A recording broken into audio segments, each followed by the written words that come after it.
Jugar bien un final de caballos me recuerda un poco a conducir un coche o a manejar un ordenador. El aprendizaje puede ser laborioso, demasiado técnico, a veces un poco pesado, pero en los tres casos el esfuerzo tiene sus compensaciones, merece la pena, y además hay facetas atractivas dentro de ese esfuerzo. Concretamente, en los finales de caballos, la técnica habitual suele consistir en ir dando saltitos con suma precisión para lograr el objetivo que nos hayamos propuesto, aunque muchos de ellos también esconden jugadas brillantes. Por ejemplo, esta posición corresponde a una partida jugada hace más de 100 años, en 1895, entre Gunsberg con las negras y el genial Pillsbury con las blancas, que en principio disponen de cierta ventaja, porque tienen más espacio y además tienen también este peón en C5 que está pasado. Sin embargo, si profundizamos un poco más en esta posición, veremos que las negras tienen una idea muy clara, que consiste en llevar este caballo a C6, en cuyo caso estarían bloqueando el peón de C5 y promoviendo a la vez esta mayoría de 2 contra 1 en el flanco de dama, con lo cual las acciones quedarían más o menos equilibradas. Por lo tanto, Pillsbury se dio cuenta de que tenía que hacer algo especial para romper ese equilibrio, algo realmente incisivo, y lo encontró. La idea es F5, que plantea problemas delicados, porque si las negras lo toman ese peón dos veces, E por F5, G por F5 y G por F5, lo que ocurre es que esta casilla queda habilitada para que salte ahí el caballo, que no solamente ataca el peón de D5, sino que también impide que el rey defienda ese peón desde la casilla E6. Por lo tanto, eso no es una solución. Tampoco lo es tomar una sola vez el peón y después de G por F5 jugar G5 para controlar F4, porque entonces el caballo amenaza al peón de D5 pero por el otro lado, y el rey no puede defenderlo porque este peón se lo impide.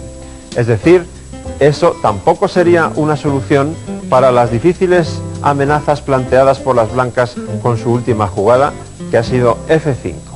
La única solución razonable en realidad consiste en jugar G5 inmediatamente, controlando la casilla crucial F4. Entonces, Pillsbury contestó con caballo B4, una jugada aparentemente molesta, dado que las negras apenas pueden hacer nada de lo que se habían planteado.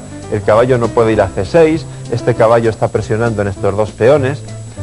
De todas maneras, Gunsberg debió pensar, bueno, tampoco hay tanto problema, porque si yo juego a 5, el caballo blanco tiene que retirarse hacia atrás y entonces ya puedo llevar el mío a C6 y todo queda bajo control de nuevo. No obstante, eso no es tan sencillo, porque Pillsbury había ideado un plan realmente venenoso. En lugar de retirar el caballo, jugó C6, y ahora el caballo de B4 no se puede capturar porque seguiría C7, amenazando doblemente tomar el caballo de B8 o coronar en C8, en cuyo caso las blancas ganarían de inmediato. Así que las negras no pueden capturar el caballo, deben tener mucho cuidado con ese peón y deben controlarlo con el rey desde D6. Pero el festival de fuegos artificiales que había ideado Pillsbury no terminó ahí, había ideado bastante más. Ahora sigue sin retirar el caballo, captura este peón en E6 con el suyo de F5. Y el caballo sigue siendo incomestible porque seguiría E7, no habría más remedio que jugar rey por E7 y nuevamente estaríamos como antes, C7 y las blancas ganan.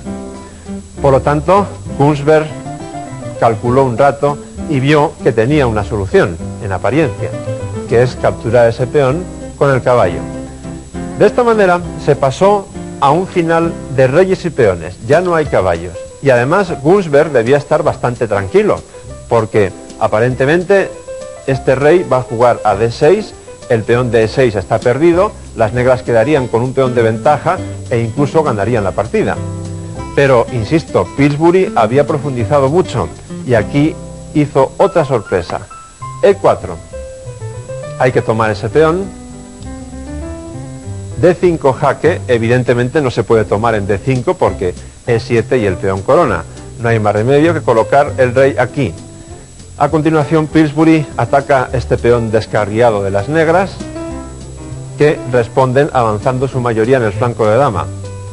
Y fíjense ustedes, después de rey por E4 y A4, la profundidad tremenda del cálculo de Pillsbury. Había visto la posición con muchas jugadas de antelación.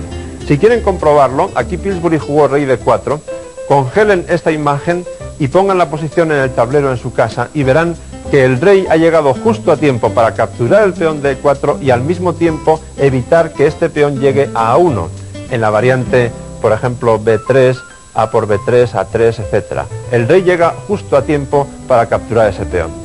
En esta posición, Gunsberg perdió los nervios y jugó h5, con lo cual quedó completamente perdido enseguida, porque después de g por h5, este peón está mucho más cerca de su objetivo que aquellos negros. Es decir, esa jugada no tuvo mucho sentido en realidad. Había otra que planteaba mucho más resistencia, que era rey e7. En ese caso la continuación lógica hubiera sido rey c4, atacando los peones del flanco de dama, b3, a por b3, con la idea que hemos apuntado antes, a3, y para poder alcanzar a ese peón a tiempo no hay más remedio que jugar rey c3.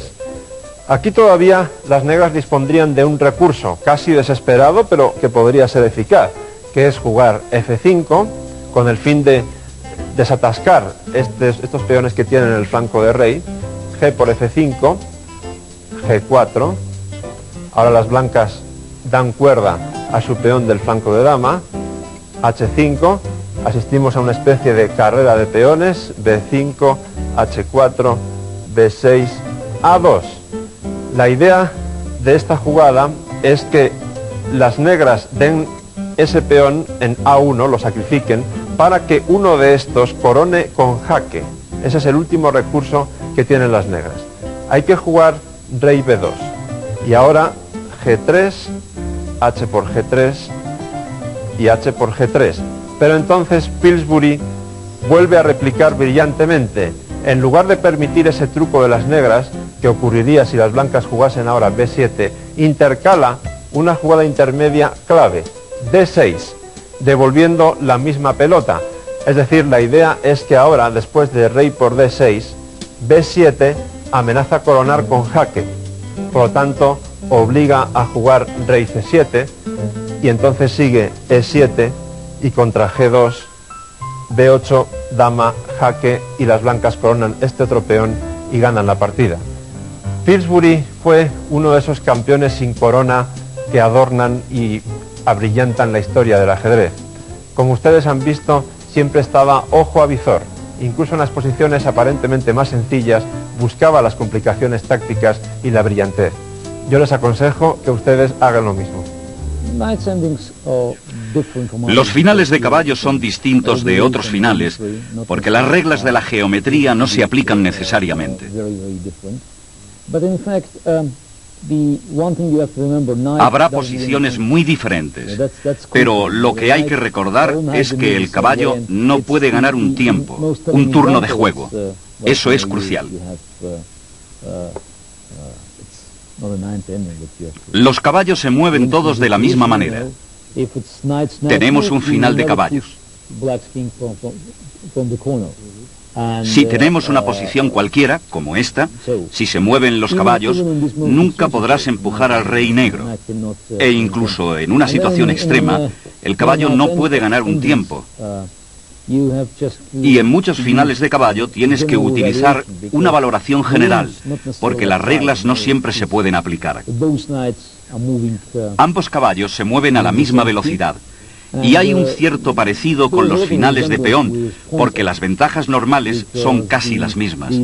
Y casi no se puede pensar en algo más específico.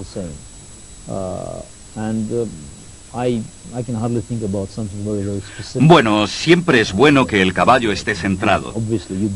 Todas las reglas que se aplican en el medio del juego son válidas para la jugada final.